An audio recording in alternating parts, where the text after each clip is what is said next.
pendengar dimanapun Anda berada. Kali ini kita telah terhubung dengan Bapak Kapolda Aceh, Irjen Pol Dr. Andes Wahyu Widada MPil. Mari kita dengarkan bersama. Seluruh masyarakat Aceh yang saya muliakan, saya sayangi, dan saya banggakan.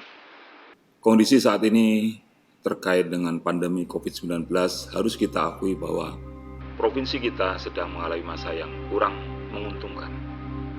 Ini dapat kita lihat dari jumlah peningkatan kasus yang positif COVID-19 ini mengalami peningkatan dari hari ke hari.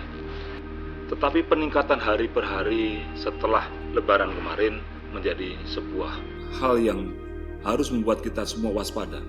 Karena sampai hari ini jumlah yang positif COVID sudah mencapai angka 431 orang, di mana 15 orang meninggal dunia. Artinya pada saat sebelum Lebaran kemarin masih transmisi yang terjadi adalah transmisi penyakit yang dibawa dari luar, tetapi sekarang sudah terjadi transmisi secara lokal. Dan ini harus kita pahami bersama. Yang menjadi prihatinan kita adalah masih banyak rekan-rekan kita, saudara-saudara kita yang belum mau untuk mengindahkan protokol kesehatan. Kita masih melihat banyak orang yang naik motor nggak pakai masker, orang yang ada di warung, di tempat wisata tidak pakai masker. Padahal disitulah rentan untuk tertular. Dulu ketika awal-awal COVID-19 ini ada, kita semua waspada. Di satu sisi memang hidup terus harus berjalan, ekonomi tetap harus produktif, tetapi kita juga jangan sampai terpapar oleh COVID. Dan harus ingat, yang kena COVID ini bukan aib, karena siapa saja bisa terkena.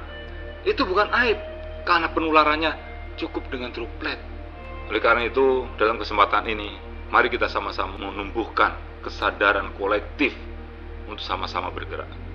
Saya mengajak dan menghimbau kepada seluruh elemen masyarakat, baik pemerintah, Pak Gubernur, DPR, Pak Bupati, Wali Kota, DPRK, para ulama, tokoh-tokoh masyarakat, anggota TNI, Polri, dan seluruhnya untuk bersama-sama menjaga.